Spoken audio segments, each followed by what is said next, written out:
Final Fantasy VII Rebirth is packed to the gills with interesting visuals, sound design, camera work, and special effects. Chapter 1 in particular is a really good example of this, and we're going to be looking at 3 different scenes from it. 3 scenes that have very little to do with each other, but they all achieve cinematic brilliance in their own way. Visually, bro, this game is peak.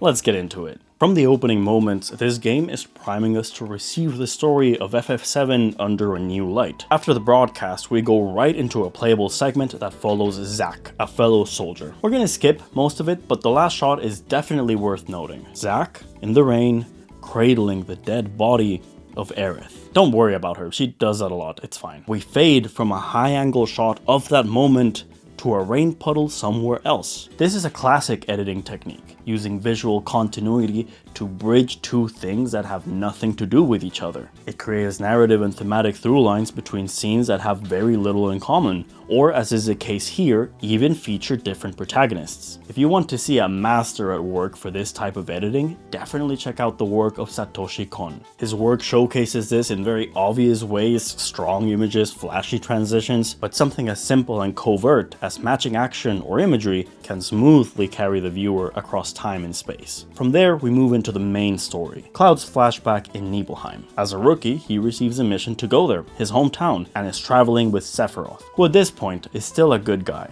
The first scene, still in the truck, is an amazing example of the single, continuous one-shot. There are no cuts, instead having the camera move around and reframe the characters as the conversation evolves. We start low, looking up at Cloud, and then travel up, transforming into an over-the-shoulder shot. Here we get to see the truck, a glimpse of context, before a member of the team who's sitting on the floor grabs Cloud's attention. The camera drops down, a movement called a pedestal. The camera then swivels around, behind, and over Cloud. This means that when we pedestal back up, we have access to his face. An excellent example of crossing the line of action in a way that's not intrusive. A bit later, Cloud, being the ADHD goblin that he is, starts doing squats, as one does. So far, the camera has behaved much like Cloud himself. Fast, erratic, inquisitive. Only now we get the reveal of Sephiroth. And he's got a very different energy. As the camera approaches him, it slows down too. In this way, the camera offers us a little bit of characterization.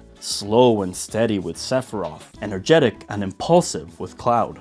The one take ends with the truck being brought to a sudden stop. First, a very quick cut to the tires screeching to a halt, then an insert of the truck cabin that lasts barely over a second. These 2 sudden cuts break the flow of the one-shot, creating in us the very same shock that the characters experience. Until now, the shot has been smooth and continuous, but all the ideas encased within are suddenly put on hold, so the party can deal with some monsters. Now, technically, there is no reason why the scene wouldn't work with more traditional editing. Cutting from one shot to another and building continuity from that. It would still work, but presenting the scene like this isolates us from the rest of the narrative. It puts some distance between now and the craziness of the opening and the prologue. It works by locking us in a small room with Cloud and Sephiroth and exploring their insular dynamic. These one-takes are the sorts of shots that would be incredibly difficult to pull off in live action, combining a pedestal and a dolly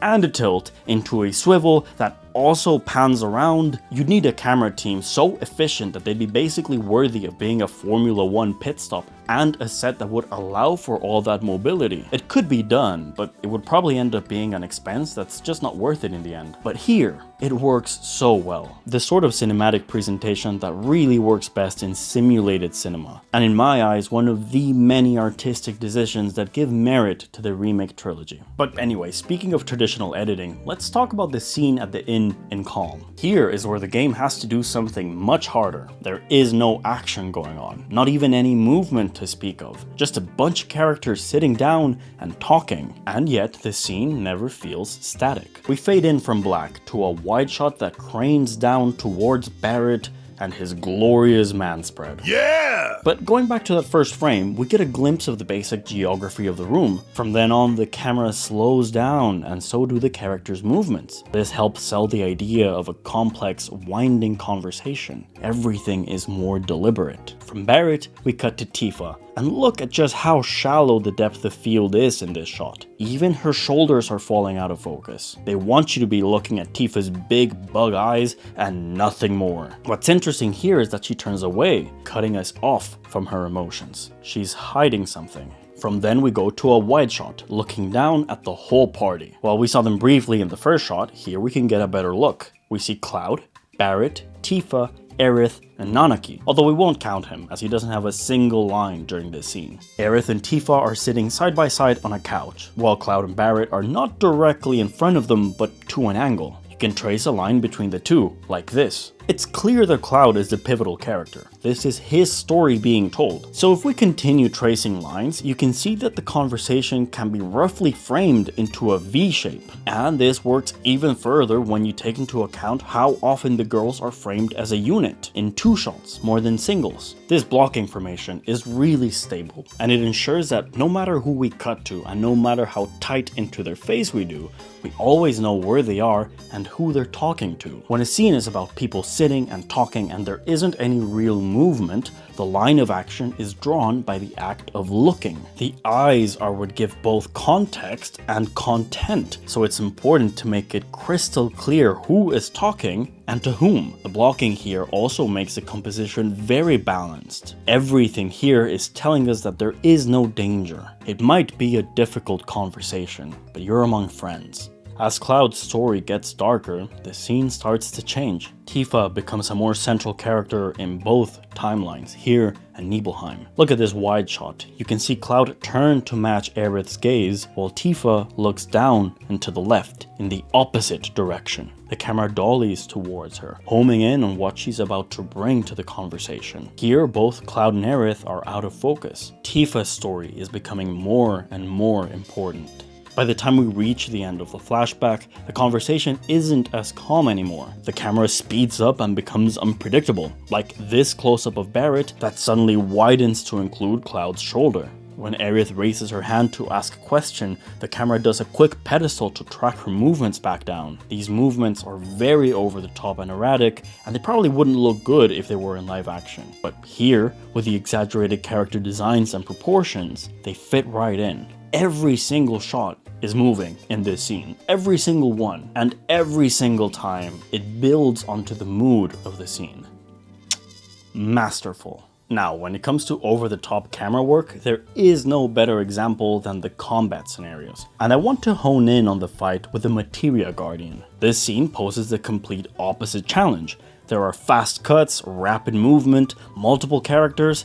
It's all meant to feel chaotic, but never to the point that it's actually confusing. Every single shot is guiding your eye beautifully. Take a look at this one. It starts as a close-up of Sephiroth, and quickly travels away to include Cloud too. By the end, it's zoomed out enough to make space for both their swords. Here is where the cutscene artists really start to lean into these massive props, in particular Sephiroth, to create interesting compositions using leading lines. These are visual lines, literal lines, within a frame that guide the viewer's eye towards a specific subject or a point of focus, or just generally lead them through the frame. This idea is put to the test straight away. We get a shot of the Guardian that mirrors that of the soldiers, starting up close and ending far. Both men parry an attack from either side of the frame, and Cloud springs into action, dashing forward. To make the movement more interesting, he crosses the frame and exits to the left, while Sephiroth, following close behind, exits to the right. When you slow it down like this, you can see how intricate and deliberate every frame is. But when you speed it up, on me, it just feels natural. In this shot, Sephiroth ascends, slashing to the right, and does a flip. Towards the end of it, we cut in a little bit closer, but you can see that the sword matches almost exactly between the two. As your eyes adjust to make sense of the new shot, the sword remains a constant. That makes it easy to find Sephiroth's face right beside it. A bit later, when he joins Cloud, the sword position is anchored as well. Even though the Guardian is pushed out of the shot, our eyes remain fixed to this one spot right here, making all the quick changes feel cohesive. This is a really dynamic scene where there's so much happening. It's frantic and dangerous, and it's meant to feel improvised. The developers used all the tricks at their disposal to make sure the scene makes sense. Matching lines of action, cutting around leading lines to make it all seamless, and of course, this goated moment. I'm coming. Give it to me. In this video, we took a look at 3 different scenes. A one take, a static conversation, and a crazy boss fight. This is pretty elaborate filmmaking. There's always something there to guide us through the scene and help us make sense of both the story and the emotions being conveyed. Whether it's a free-flowing camera, or static blocking, or a fight that's been choreographed within an inch of its life, we are expertly guided through whatever is happening on screen. I think cinematic presentation isn't really about spectacle, or style, or flashiness. To me, it's more of a balance between style and clarity. Once you start noticing these things, it's genuinely kinda hard to stop. So if there are other scenes, either in Rebirth or any other game entirely, that you think do something cinematically interesting, let me know. There's a lot more to get into. Alright, that's it for now. Goodbye.